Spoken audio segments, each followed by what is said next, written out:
Sudah Pak Awi. Udah. Ya, silakan Sudah. Pak Budiono. Ya, makasih Pak Awi. Ya. Mari kita berdoa. Tuhan, terima kasih Tuhan atas hari ini. Sebentar kami akan mendengar firman Tuhan. Kiranya berkati hamba-Mu yang memberitakan firman-Mu. Kiranya bisa menjadi rema bagi kami semua. Juga berkati kami semua yang bertugas hari ini dan yang mendengar baik melalui Zoom maupun di YouTube. Terima kasih Tuhan, di dalam nama Tuhan Yesus kami berdoa. Amin. Amin. Terima kasih Pak Budiono. Walaupun bukan tugas ya, tapi siap sedia kita semua. Untuk firman Tuhan, Bu Nerliana, tolong baca Mazmur 114 maksud saya. 114. Dan nanti Bu Esther baca Yohanes 4, 1 sampai 27. Nah, setelah itu disambung dengan Pak Mulya, Yohanes 4, 28 sampai 54 ke 59. Bisa ya? Silakan Bu Neliana. Siap Pak Awe. Salam Pak Awe. Shalom Bu. Salam Pastor Paul, Bu Ana.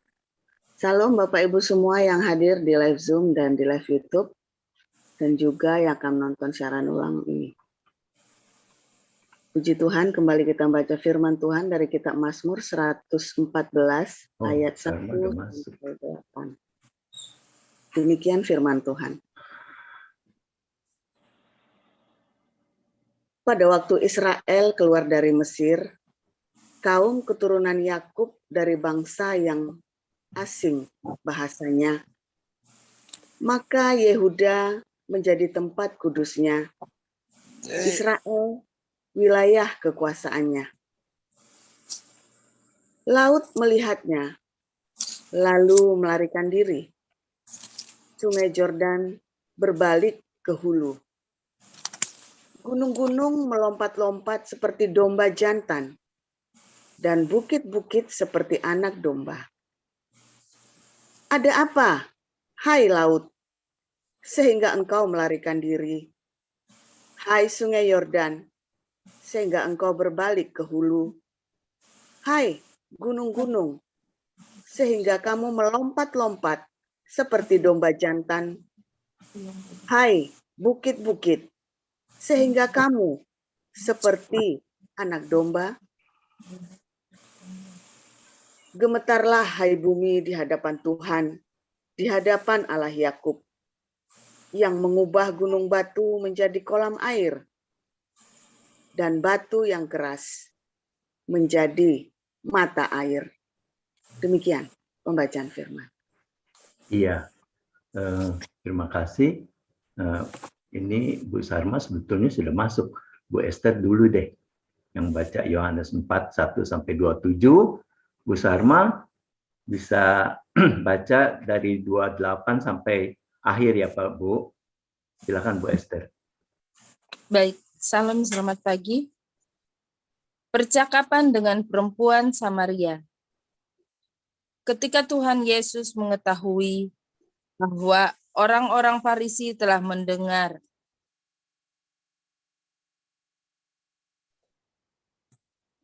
sebentar, saya buka on cam. Maaf, sebentar.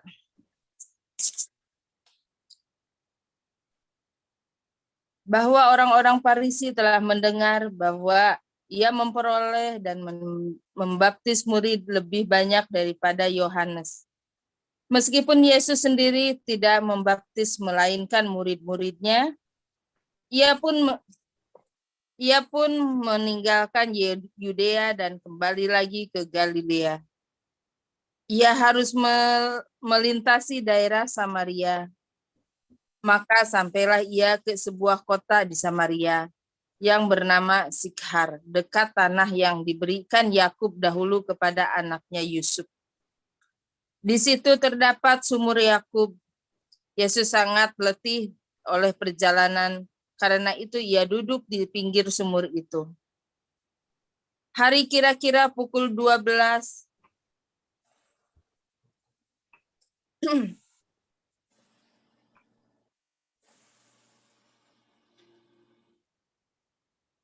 Ya Tuhan. Yesus sangat letih karena ia duduk di pinggir sumur itu. Hari kira-kira pukul 12, maka datanglah seorang perempuan Samaria hendak menimba air. Kata Yesus kepadanya, "Berilah aku minum." Sebab murid-muridnya telah pergi ke kota membeli makanan. Maka kata perempuan Samaria itu kepadanya, "Masakan engkau seorang Yahudi meminta minum kepadaku, seorang Samaria?" Sebab orang Yahudi tidak bergaul dengan seorang Samaria. Jawab Yesus kepadanya,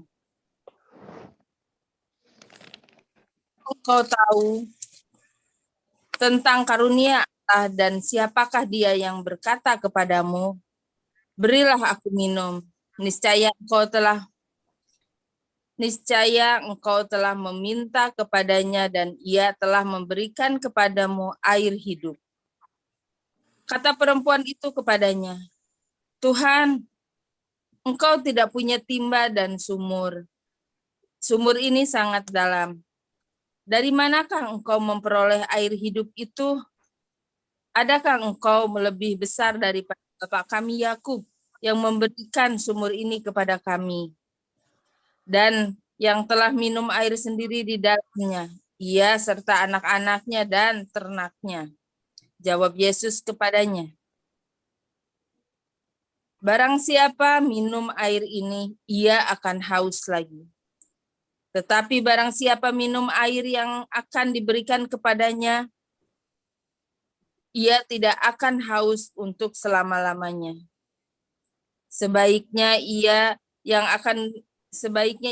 akan kuberikan kepadanya akan menjadi mata air di dalam dirinya, yang terus-menerus memancar sampai kepada hidup yang kekal." Kata perempuan itu kepadanya, "Tuhan, berikanlah aku air itu, supaya aku haus dan tidak usah datang lagi ke sini dan menimba air." Kata Yesusnya, "Pergilah, panggillah suamimu dan datanglah ke sini." Kata perempuan itu, "Aku tidak mempunyai suami." Kata Yesus kepadanya, "Tepat katamu, bahwa engkau tidak mempunyai suami, sebab engkau sudah mempunyai 5 suami dan yang ada sekarang padamu bukanlah suamimu. Dalam hal ini engkau berkata benar." Kata perempuan itu kepadanya, "Tuhan, nyata sekarang padaku bahwa engkau seorang nabi. Nenek moyang kami menyembah di atas gunung ini, tetapi kamu katakan bahwa Yerusalem tempat orang menyembah." Kata Yesus kepadanya, "Percayalah kepadaku, hai perempuan, saatnya akan tiba bahwa kamu akan menyembah Bapa bukan di gunung ini dan bukan juga di Yerusalem. Kamu menyembah apa yang tidak kamu kenal. Kami menyembah apa yang kami kenal. Sebab keselamatan datang dari bangsa Yahudi, tetapi saatnya akan datang dan sudah tiba sekarang, bahwa penyembah-penyembah benar akan menyembah Bapa dalam roh dan kebenaran. Sebab Bapa menghendaki penyembah-penyembah demikian. Allah itu roh, dan barang siapa menyembah Dia harus menyembahnya dalam roh dan kebenaran. Jawab perempuan itu kepadanya, "Aku tahu bahwa Mesias akan datang, yang disebut juga Kristus. Apabila ia datang, ia akan memberikan segala sesuatu kepada kami." Kata Yesus kepadanya, "Akulah Dia yang sedang berkata-kata dengan engkau." Pada waktu datanglah murid-muridnya Dan heranlah bahwa ia sedang bercakap-cakap dengan seorang perempuan, tetapi tidak seorang pun yang berkata, apa yang engkau kehendaki, atau apa yang engkau percakapkan dengan dia. Terima kasih. Ya, silakan Bu Sarma. Baik, saya akan membacakan kebenaran firman Tuhan. Saya baca mulai dari ayat 29 ya. Mari 28 lihat. Bu. 28-nya belum dibaca. Maka perempuan itu meninggalkan tempayannya di situ, lalu pergi ke kota dan berkata kepada orang-orang yang di situ, "Mari, lihat, di sana ada seorang yang mengatakan kepadaku segala sesuatu yang telah kuperbuat. Mungkinkah dia Kristus itu?" Maka mereka pun pergi keluar kota lalu datang kepada Yesus. Sementara itu murid-muridnya mengajak dia, katanya, "Rabi, makanlah." Akan tetapi ia berkata kepada mereka, "Padaku ada makanan yang tidak kamu kenal." Maka murid-murid itu berkata seorang kepada yang lain, "Adakah orang yang telah membawa sesuatu kepadanya untuk dimakan?" Kata Yesus kepada mereka, "Makananku ialah melakukan kehendak Dia yang mengutus aku dan menyelesaikan pekerjaannya. Bukankah kamu mengatakan 4 bulan lagi tibalah musim menuai? Tetapi aku berkata kepadamu, lihatlah sekelilingmu dan pandanglah ladang-ladang yang sudah menguning dan matang untuk dituai. Sekarang juga penuai telah menerima upahnya dan ia mengumpulkan buah untuk hidup yang kekal, sehingga penabur dan penuai sama-sama bersukacita. Sebab dalam hal ini benarlah peribahasa, yang seorang menabur dan yang lain menuai. Aku mengutus kamu untuk menuai apa yang tidak kamu usahakan.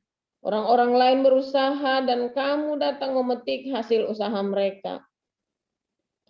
Dan banyak orang Samaria dari kota itu telah menjadi percaya kepadanya karena perkataan perempuan itu, yang bersaksi, ia mengatakan kepadaku segala sesuatu yang telah kuperbuat. Ketika orang-orang Samaria itu sampai kepada Yesus, mereka meminta kepadanya supaya ia tinggal pada mereka, dan ia pun tinggal di situ 2 hari lamanya. Dan lebih banyak lagi orang yang menjadi percaya karena perkataannya, dan mereka berkata kepada perempuan itu, "Kami percaya, tetapi bukan lagi karena apa yang kau katakan, sebab kami sendiri telah mendengar dia, dan kami tahu bahwa dialah benar-benar juru selamat dunia." Dan setelah 2 hari itu Yesus berangkat dari sana ke Galilea, sebab Yesus sendiri telah bersaksi bahwa seorang nabi tidak dihormati di negerinya sendiri. Maka setelah ia tiba di Galilea, orang-orang Galilea pun menyambut dia, karena mereka telah melihat segala sesuatu yang dikerjakannya di Yerusalem pada pesta itu. Sebab mereka sendiri pun turut ke pesta itu. Maka Yesus kembali lagi ke Kana di Galilea, di mana ia membuat air menjadi anggur. Dan di Kapernaum ada seorang pegawai istana, anaknya sedang sakit. Ketika ia mendengar bahwa Yesus telah datang dari Yudea ke Galilea, pergilah ia kepadanya lalu meminta supaya ia datang dan menyembuhkan anaknya, sebab anaknya itu hampir mati. Maka kata Yesus kepadanya, "Jika kamu tidak melihat tanda dan mujizat, kamu tidak percaya." Pegawai istana itu berkata kepadanya, "Tuhan, datanglah sebelum anakku mati." Kata Yesus kepadanya, "Pergilah, anakmu hidup." Orang itu percaya akan perkataan yang dikatakan Yesus kepadanya, lalu pergi. Ketika ia masih di tengah jalan, hamba-hambanya telah datang kepadanya dengan kabar bahwa anaknya hidup. Ia bertanya kepada mereka, "Pukul berapa anak itu mulai sembuh?" Jawab mereka, "Kemarin siang pukul 1 demamnya hilang." Maka teringatlah ayat itu, bahwa pada saat itulah Yesus berkata kepadanya, "Anakmu hidup." Lalu ia pun percaya, ia dan seluruh keluarganya. Dan itulah tanda kedua yang dibuat Yesus ketika ia pulang dari Yudea ke Galilea. Demikian. Terima kasih para lektoren. Saya telah dibantu. Silakan Pak Supau.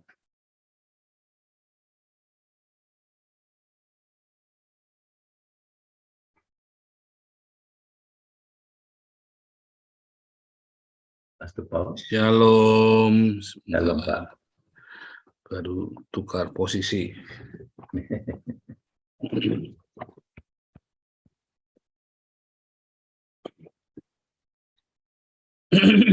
Iya, haleluya. Hari ini kita belajar lagi ya. Tanda ajaib, next level ya. Tentu saja tema kita masih next level ya. Orang-orang kalau nggak mau next level ya terserah saudara ya. Masih tersinggungan, masih ngamukan, ngentutan. Terserah ya, suka-suka. Nah, kalau mau next level, ya next level. Oh, berkatnya maunya next level. Iya, enggak bisa. Anda harus proses dulu next level, baru berkatnya next level. Beneran ya? Beneran. Tuhan ya memberkati kita. Kalau Anda prosesnya tidak next level, Anda minta berkatnya next level, dan berkat itu makin tambah-tambah, berkat itu akan membawa Anda ke neraka. Sebab berkat tanpa salib itu akan membawa ke neraka. Tapi kalau Anda disalib terus, ya jangan-jangan Anda lagi di neraka. Masa 10 tahun disalib terus, berarti Anda lagi di neraka. Jangan-jangan. Berkat tanpa salib itu akan membawa kamu ke neraka. Ya. Jadi saat Anda mau diberkati, Anda pasti next level. Saya kan selalu bilang, kemarin Bu Vivin khotbah bagus ya. Ini pasti mau diberkati. Iya, pasti mau diberkati. Ya, saya juga sama. Dan ya itu pengalaman itu rasanya itu semua orang lah. Semua orang itu merasakan itu. Itu bukan cuma pendapat saya, bukan cuma kata Alkitab, tapi memang begitu, saudara. Ya, dari dalam gelap terbit terang. Anda harus tahu yang namanya gelap supaya Anda tahu yang namanya terang, saudara. Ya. Nah, kalau Anda nggak ngerti kalau Anda lagi dalam terang, selamanya terang, Anda ngerti, saudara, betapa enaknya terang. Sehingga saudara tega korbankan terang itu masuk ke dunia, pertama masuk remang-remang dulu. Oh, nggak mau masuk gelap-gelap dulu, saudara. Remang-remang dulu Anda itu, ya kan? Anda pertama masuknya ke Alexis dulu, terang benderang di dalamnya, saudara. Gemebiar-gemebiar, porselen semua. Pertama remang-remang, lama-lama Anda kemudian masuk di dalam kuasa kegelapan. Ya, begitu Anda digelap, Anda teriak, di mana terang, di mana terang, di mana terang. Wah, panik Anda, saudara. Ya. Anda panik begitu, oh, di mana nih, di mana terangnya? Wah, stres, saudara. Ya kan? Gelap, gelap, gelap. Aku mau terang, udah terlambat. Sudah terlambat, saudara. Anda sudah di dalam kegelapan, harus bertobat. Dalam bertobatnya itu Anda harus mengalami proses dulu, ya. Terus kemudian belum next level, Anda baru proses supaya Anda ngelihat terang. Tapi di dalam terang itu, ya, ketika Anda mengalami masa-masa terang itu, sampai terang yang sempurna. Gimana? Ya, Anda proses terus sampai terang, sampai benar-benar terang benderang. Ya, dari gelap pertama Anda hanya melihat samar-samar, ya kan, sampai siang yang sempurna. Ya memang itu, saudara. Prosesnya selalu begitu. Maunya langsung terang, ya nggak bisa. Semua itu dalam proses. Ya. Tetapi Anda begitu melihat cahaya saja, coba Anda lagi di dalam kegelapan nabrak-nabrak. Begitu Anda melihat cahaya sedikit saja, wah, rasanya udah bahagia banget. Sudah harapan itu sudah begitu luar biasa, saudara. Saya dulu rumahnya kan di kampung, ya. Kampung belum ada listrik, saudara, waktu saya SD itu. Ya, di kampung yang belum ada listriknya. Jadi saya kalau jalan, ya kelihatannya dulu ya namanya ini ya, dari kampung saya sampai ada listrik itu kurang lebih 1,5 kilo lah, 1,5 kilo, saudara. Jalan 1,5 kilo, baru kita bisa ngelihat lampu pertama. Nah itu ya. Jadi kalau saya jalan itu dari rumah itu, ya waduh, sedih banget. Apalagi kalau di rumah lagi nggak punya baterai, nggak punya saudara, bayangin ya. Saya jalan di tengah kegelapan. Asal sudah lewat jam 7 itu kita jalan di tengah kegelapan, saudara. Saya harus lewatin pekarangannya orang, kebun-kebun. Ya, isinya kebun-kebun. Gelap, saudara. Gelap. Nah, begitu saya lihat lampu yang pertama, saya lari. Dulu saya takut. Saya itu takut kegelapan dulu ya. Saya lari, saudara. Begitu saya lihat lampu pertama, saya lari kejar lampu itu, lampu yang pertama itu. ya. Ada harum, rasanya di belakang itu ada setan, ada hantu, ada kuntilanak segala macam. Ya maklum ya, di rumah saya tuh belakangnya musola, ya masjid kecil. Saya nggak ngerti musola ya, kayaknya itu ya musola kalau nggak salah. Musola masjid kecil, tapi ramenya minta ampun ya, dituain luar biasa itu. Terus kalau khotbah isinya apa? Kuntilanak, mulane ojo ngene-ngene mengko ditiani parani kuntilanak. Ceritanya jin kuntilanak, ustadz ikut banyak kuntilanak sama jin terus kayak Tony Daud. Jadi saya malah tambah takut. Pukul jam 6, sudah merinding, udah takut, udah mulai ada melolong gitu, saya udah mulai takut itu. Wah itu bayangin dulu, itu saya tinggal di situ tuh mulai dari kelas 2 SD, saudara. Dari kelas 2 SD sampai SMA ya. Cuma untung saya kelas 6 SD sudah nggak tinggal di situ ya. Jadi hanya pulang seminggu sekali. Saya tinggalnya di tempat lain lah pokoknya. Lari saudara, serem ya, serem saudara. Sampai saya SMP baru ada listrik itu ya. Serem ya. Makanya kalau Anda lihat ya terang, begitu ngeliat terang dikit, Anda kalau yang lagi kesasar ya, Anda pernah kesasar itu, masuk dalam kegelapan, tiba-tiba nanti ada terang sedikit, wah rasanya lega saudara. Atau Anda lagi jalan ya di tengah-tengah, lagi yang suka hiking naik gunung itu ya, baterainya habis. Begitu Anda ngelihat bulan saja rasanya udah senang banget, padahal itu baru remang-remang saudara. Ya. Padahal Anda juga di situ juga bisa berilusi ya. Oh, bulan itu bisa bikin ilusi optik ya. Oh, bahaya ya saudara. Bulan itu kalau di pegunungan itu bisa bikin ilusi optik. Saudara sebaiknya berhenti itu kalau malam jalan itu ya. Berhenti. Dingin lah ya, tapi memang ya gimana? Nah, kecuali Anda bawa penerangan yang cukup. Ngeri ya. Itu nanti ada di kelas penciptaan ya, Hilal bin Syahrar. Hilal ibnu Syahrar. Nah, Anda dalam posisi terang pun ketika terang yang satu ke terang yang lebih terang, Anda harus melalui proses dulu. Gosok dulu sampai Anda melihat, matamu terus benar-benar dibukakan sampai Anda lihat terang. Sampai Anda clear sekali jalan Tuhan bekerja. Apakah saya sudah sampai situ? Belum. Terang yang sempurna nanti kalau saya sudah di sorga, saudara. Tetapi tiap hari kita dari remang-remang sampai jelas, sampai lama-lama makin jelas. Nah, ini ada orang makin tua nggak tambah jelas, tambah ruwet ini. Tambah tua. Yang penting kita melakukan kehendaknya, menjauhi larangannya. Yang penting kita ini nggak usah baca Alkitab. Nah, itu dia, saudara. Makanya tambah edan, saudara. Makanya tambah edan. Orang-orang yang berkata beriman, penuh Roh Kudus, tapi nggak baca Alkitab, ya makanya sableng, saudara. Tak jamin sableng. Akhirnya hidupmu dalam masalah. Dan Anda tidak tahu kalau Anda sedang dalam masalah, karena Anda sudah terbiasa dengan masalah. Sehingga Anda tidak tahu kalau Anda sedang di dalam masalah. Banyak orang saking banyaknya masalah sampai nggak ngerti kalau dia ada masalah ya. Sampai dia ketemu sama orang yang nggak punya masalah, ya maksudnya nggak punya kayak saya ini loh, relatif ya. Kan saya nggak punya masalah. Anda kan lihat tuh, kok Pak Paul hidupnya enak, iya enak. Ya, punya masalah ya punya, tetapi masalah itu dan saya tahu ada masalah, tapi saya berdamai dengan masalah itu. Banyak yang enggak. Masalah saya nggak banyak ya saudara ya. Masalahnya saya ya cuma menangisi Indonesia. Oh enak ya, iya saudara. Masalah yang paling enak adalah ketika itu bukan masalahmu. Loh, bisa saudara. Masalah yang paling enak adalah ketika itu bukan masalahmu. Misalnya nih, saudara punya masalah sendiri ya, ditinggal sama istri, ditinggal sama suami. Wah itu masalah saudara.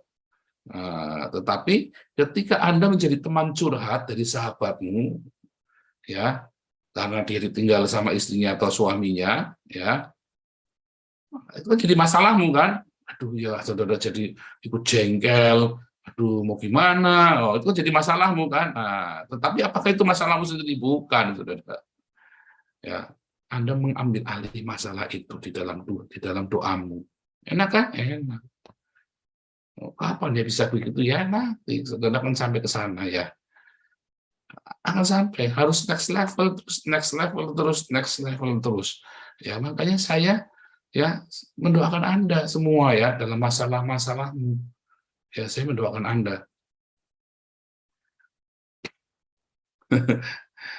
Masalahmu adalah pergumulan doa saya. Next level, saudara. Ya kan? Nah, sekarang kita mau minta tanda ajaib tadi ya. Banyak orang merasa punya tanda ajaib. Sebentar, saya lupa ya. Saya tadi sudah ketemu tapi lupa lagi nih. Ada sebuah gereja namanya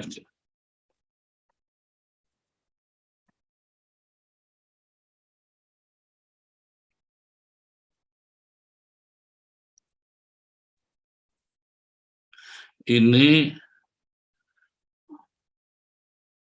Oh, bukan yang di Meksiko ya. Jadi saya nonton film, ini film kisah nyata ya, saudara. Ada seorang seniman patung, ya, dia bikin patung Bunda Maria yang menangis. Jadi patung itu nanti kalau pagi begitu dia kena matahari, karena ada itu ya optik itu, nanti setiap sinar pertama dari matahari yang terbit itu akan membuat belakangnya itu bisa cedik gitu ya, sehingga terus menetes airnya, saudara. Wah, zaman itu sudah hebat sekali, saudara. Wah, orang berkerumun dari gerejanya kosong, tiba-tiba jadi penuh lagi. Karena menganggap bahwa itu adalah mujizat. Bukannya itu stigmata, saudara. Itu dianggap mujizat. Tapi gerejanya jadi penuh gara-gara itu, saudara. Ya, gerejanya jadi penuh, padahal sudah sepi. Nah, yang mau saya sampaikan adalah, jangan Anda berhenti pada stigmata. Nah, Anda harus mengalami tanda ajaib yang dari Tuhan. Punya pengalaman itu, saudara. Tanda ajaib dari Tuhan itu bukan berarti Anda harus membelah lautan. Oh, bukan, saudara. Apa yang Anda butuhkan? Nah, masalahnya untuk Anda punya tanda ajaib, Anda harus mengalami kesulitan dulu, kan? Ada obstacle, ada masalah, maka Anda punya mujizat, punya tanda ajaib. Masalahnya Anda siap nggak dengan mujizat itu? Makanya next level. Masalah itu Anda jangan lari. Anda jangan kalau ada masalah terus Anda nyerah. Hadapi masalah itu sambil minta tanda ajaib atas masalah itu, saudara. Ya, orang-orang Israel itu melihat tanda ajaib. Mereka punya pengalaman dengan tanda ajaib. Makanya bahkan sampai mereka meninggalkan Tuhan pun, mereka ingat mereka punya tanda ajaib, saudara. Dan Tuhan dengan senang hati membuat tanda-tanda ajaib itu. Sampai hari ini Tuhan bikin tanda-tanda ajaib dalam berbagai bentuk. Kecuali stigmata ya. Stigmata itu kayong-kayongan. Bisa ini ya.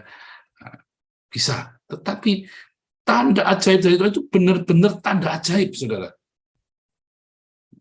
Benar-benar tanda ajaib. Ya. Mungkin Anda diawali dengan stigmata. Bisa, saudara. Seperti yang di gereja ini ya. Diawali dari stigmata. Stigmata itu kemudian menstimulasi imannya dia, sehingga memang benar banyak yang sakit sembuh, saudara. Karena bukan si patung Marianya ini, tapi kemudian dia minta didoakan oleh bishopnya di situ, di gereja tersebut, saudara. Didoakan sama bishopnya, saudara. Dan dia punya iman bahwa Tuhan Yesus menyembuhkan. Bukan di dalam nama Maria ya bishopnya waktu itu dokternya.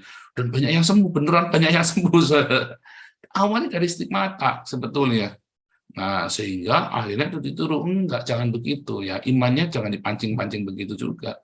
Benar-benar yang asli. Sebab kalau Anda imannya pancingan, begitu Anda tahu, Anda bisa langsung balik, saudara. Makanya saya nggak suka dengan metode-metode hipnotis dalam gereja ya. Wah, itu tuh bahaya sekali, saudara. Ya, itu nanti dibongkar sama pesulap merah. Oh, saya bukannya ini bukan, tapi memang banyak sekali hipnotis dalam gereja. Ya, itu ada pelatihannya, saya sampai gedek-gedek sama anaknya Gilbert. Ya, sampai tega-teganya bikin begituan ya. Jangan, saudara ya, jangan imanmu dikatrol dengan yang begituan. Makanya iman yang benar itu bukan dikatrol dari stigmata atau dari hipnotis, sugesti, saudara. Enggak. Iman yang benar itu didapat dari rema. Remanya berasal dari logos ditambah diakonia. Itu iman yang benar. Makanya di dalam setiap masalah dalam hidupmu, ya, sampai saudara nggak punya masalah, tapi mengadopsi masalahnya orang menjadi pergumulan doamu. Bukan terus Anda nyebelum orang kena narkoba, terus Anda ikutan bela-belain orang narkoba. Bukan, ya itu namanya cari gara-gara, itu bukan menanggung masalah, tapi cari gara-gara. Saya juga nggak suruh saudara nanggung utangnya orang lain, bukan saudara. Yang saya maksud, kalau ada orang punya masalah, Anda menanggung doanya dengan sungguh-sungguh, saudara. Ikut menangis bersama dengan mereka, ikut jengkel, ikut susah, bukan ikut jengkel terus ngamuk-ngamuk nyamperin tindakannya, bukan saudara. Tapi maksudnya saudara benar-benar sampai saudara benar-benar empatimu di sana. Nah, tapi untuk ke sana kan susah. Anda harus melewati banyak masalah dalam hidupmu dulu, saudara. Ya. Sehingga Anda bisa bersyafaat untuk orang lain seperti Kristus. Maka dia bersyafaat untuk kita. Setelah dia melewati semua beban penderitaannya begitu luar biasa. Loh, Pak Paulus itu diubur-ubur jadi DPO bukannya masalah. Oh, masalah, saudara. Mimpi buruk saya adalah kalau saya lagi tidur, tiba-tiba saya lagi khotbah di Indonesia, terus saya bingung, loh, kok saya khotbah di Indonesia nih, gimana sih? Itu mimpi buruk buat saya. Soalnya kalau saya mimpi sampai pulang Indonesia bisa batal loh ini ya. Dokumen saya bisa batal. Itu mimpi buruk. Itu masalah kan. Di DP itu masalah. Tetapi bagaimana mengelola masalah itu sehingga bukan masalah biasa. Dan saya bisa menanggung masalah komunitas ini, saya doakan. Ya walaupun saya jengkel juga, tak omelin juga ya, ada yang saya omelin juga. Gimana sih kamu nih? Udah next level kamu nih, mentalmu ini loh. Nah, tetapi tetap saya doakan juga. Kepikiran tetap ya, aduh kasihan ya. Ini orang yang habis diomelin, padahal dia tenang lagi curhat, dia doain lah, kasihan. Tetap saya doain, menjadi beban doa. Tetapi saya kasih tahu, kamu salah di sini. Nurut deh, kamu percaya deh, nanti kamu lolos. Enggak nyampe 2 tahun kamu lolos. Kok bisa ngitung 2 tahun? Iya bisa, saya udah ngamatin banyak orang. Enggak lama sebetulnya. Masalahnya kamu bandel. Enggak akan lebih dari 4 tahun. Kalau lebih dari 4 tahun, wah Anda ngitung lagi, bisa lama lagi. Bertobat. Ya, jangan lama-lama. Saya ya, enggak lama-lama. Bertobat. Tobatnya yang sungguh-sungguh. Nah, di dalam pertobatan itu, Anda siap dijadikan gesek, saudara, dibabakin. Tapi saya nggak mau, ya sudah, susah. Anda mau nggak bisa naik level, ya udah yang tenang. Akhirnya Anda mengupayakan ketenangan dari dirimu sendiri, bukannya ketenangan yang sejati yang dari sorga, damai sejahtera, ya yang benar-benar dari sorga, shalom yang dari sorga, saudara. Kalau bukan Tuhan yang membangun shalom itu nggak semu, saudara. Ya semu. Nah, ya saya penasaran ya itu, ini ketemunya di Meksiko, tapi itu bukan di Meksiko ya. Setahu saya itu ada di London apa di mana itu ya, patung Maria yang menangis itu ya, ada di London atau di mana. Itu ceritanya bagus ya, saya nontonnya di Netflix ya. Nah, saudara, ketika Anda membangun ya, Anda membangun imanmu ya dari stigmata, maka Anda akan ketemu dengan iman yang ilusi lagi, saudara, yang rapuh. Tapi kalau Anda membangun imanmu benar-benar ya dari mujizat yang nyata, bukan dari stigmata, dari mujizat kepada mujizat, imanmu akan makin diteguhkan, makin diteguhkan. Pak, ada firman-Nya, berbahagialah orang yang percaya namun tidak melihat. Nah, orang yang percaya namun tidak melihat, dia justru akan melihat mujizat. Kan mujizat datang karena ada iman, saudara. Nah, justru itu adalah rewards. Mujizat datang dari iman. Makanya berbahagialah orang yang percaya walaupun tidak melihat. Anda melihatnya kemustahilan, saudara. Tapi Anda punya iman yang benar. Saya tidak berkata badai hidup di tengking ya. Itu adalah konsep yang salah.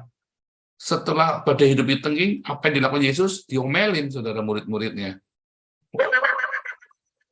Gimana imanmu? Terakhirnya kan begitu kan. Oh, dinanya Pak Iman di Jerman, saudara. Kalau tanya imanmu ya repot, ya, tanya imanmu.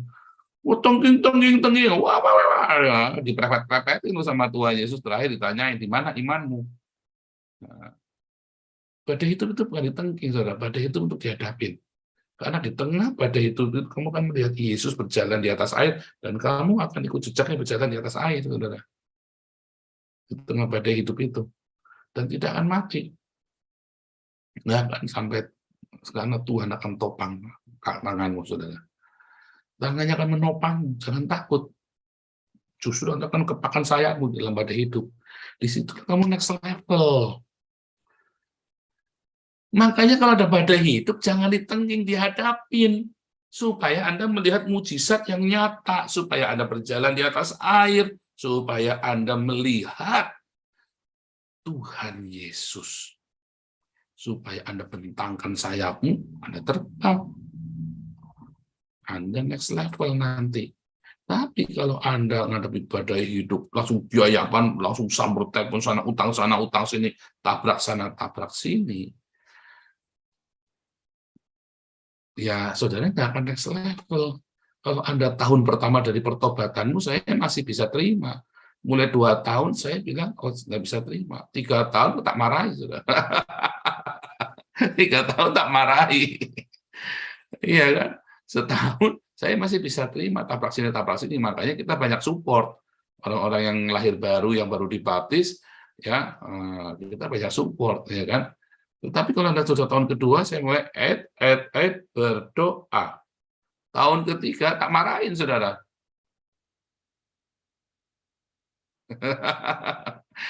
Dia harus kerja dengan iman. Ada nggak yang harus banyak, saudara? Kalau nurut sama saya pasti ya lolos. Karena yang saya omongkan adalah firman Tuhan. Dia kan next level. Bagaimana bisa pasti? Karena saya sudah mengalami dan saya sudah melihat orang-orang yang mengalaminya. Ya memang begitu, saudara. Kamu gimana lagi? Nggak ada cara lain. Ketika iblis maunya hasil langsung ujuk-ujuk, Tuhan bilang proses. Ya, iblis itu kan maunya ujuk-ujuk insan. Sehingga dagingmu enak. Tuhan Yesus enggak. Proses. Makanya orang lebih senang ikut iblis daripada ikut Tuhan Yesus. Ya kan? Karena orang ikut iblis nggak perlu next level. Nggak usah proses. Beli aja rapotnya. Ikut Tuhan Yesus nggak bisa beli. Di Indonesia SIM bisa beli, di sini SIM ada. Kayak ujian masuk surga lebih gampang daripada bikin SIM di Eropa, saudara. Proses itu penting, makanya semua orang Eropa cara berpikirnya sama. Pak Awe itu cara berpikirnya sama itu dengan Pak Yus kalau udah nyetir itu. Tong sana sini. SIM-nya made in Eropa. Tapi kalau SIM-nya bukan made in Eropa, ya kan? Cara nyetirnya beda. Kalau SIM-nya made in Eropa, cara nyetirnya sama. Ya, mau orang yang model kayak apa, cara nyetirnya sama begitu. Ya. Karena sudah didoktrin. Waktu lesnya itu didoktrin. Kayak doktrinasi ya, kurang asem saya diindoktrinasi. Tapi memang begitu. European way of thinker, ya kan, of thinking, ya kan. Bagaimana orang berpikir sudah dibentuk di pola seperti itu. Bisa auto ya. Tengok kanan, bisa begitu. Proses.